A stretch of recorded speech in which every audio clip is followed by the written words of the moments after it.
face, she circled her finger at me, is telling me a whole nother story. The idea of watching Jilly grow gray was like watching my own mortality. I wasn't sure I was ready for it. When did you decide this? Been thinking about it for a while now. The gray is growing out faster than every 6 weeks. I have to do touch-ups at home every couple of weeks now in between trips to the salon. I do my own color. It's not that big of a deal. I can teach you. She placed her hands on her rounded hips. I'm going gray, Nora, and that's the end of this conversation. I winced. It's your life. It was Jilly's turn to roll her eyes. It's my hair, not my life. I raised my brows, but left it at that. Can you believe Pippa is learning how to drive a motorcycle? I asked, changing the subject. She's going to break her flippin' neck, Jilly exclaimed. Jilly had been ranting about Pippa's decision for a week now, so I knew the redirection would work. Just because her biker barista rides doesn't mean she has to do it. I mean, she's younger than us, but she's still no spring chicken. I looked around as if our 30-something friend might overhear Jilly's complaints, even though I knew Pippa was spending time with her guy on this lovely Wednesday afternoon. This was her only chance for time off, considering we were 2 days away from Memorial Day weekend, one of the biggest tourism weekends of the year. Pippa will be fine, I reassured Jilly, even though I wasn't exactly convinced myself.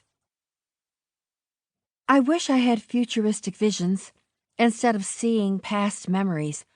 I'd feel a lot safer knowing that Pippa would be safe on that crotch rocket. There are no guarantees in life, I said, and the only way to stop Pippa from riding a motorcycle is to hog-tie her, then lock her in your basement until the end of time. Works for me, muttered Jilly. When's the last time you smelled her? Oh, for the love of Pete's pits. I'd had enough of being forced to sniff my friends. After dying for 27 seconds during my hysterectomy, I'd woken up with a nose that could literally smell trouble. At least if that trouble was contained in the memories of other people. It seemed to work as long as the odor evoked strong emotions, so the visions weren't all bad, thank heavens. The first several weeks after finding out about my new smell-o-vision gift, Jilly and Pippa had constantly made me smell them, like all day, every day, to test my ability. As a result, I now knew way more about my 2 closest gal pals than I wanted to, or should. I was so happy when the shiny newness of my ability finally wore off and they stopped shoving their wrists under my nose. Geordie will make sure she's safe, I said.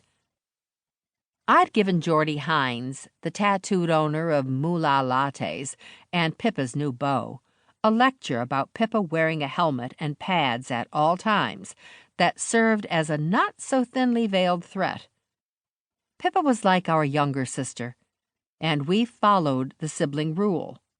We were allowed to torture her, but we'd junk punch anyone else who hurt her. Are we still on for dinner tonight? Jilly asked. Of course we are. My BFF had been a little lost this past week because her ex-husband, Giovanni Rossi, had called a few weeks back and asked if the teen twins could fly out to Vegas to spend time with him. She'd never spent more than a night or 2 away from her dynamic duo, and their absence was taking its toll. Next summer, the twins would graduate high school and go off to college. I couldn't imagine what Jilly would be like without her children around for months at a time. It would probably feel like getting fired from motherhood. I'd made a standing date with her for every day the kids were gone, and since they still had 1 more day in Vegas, I was Jilly's for the night.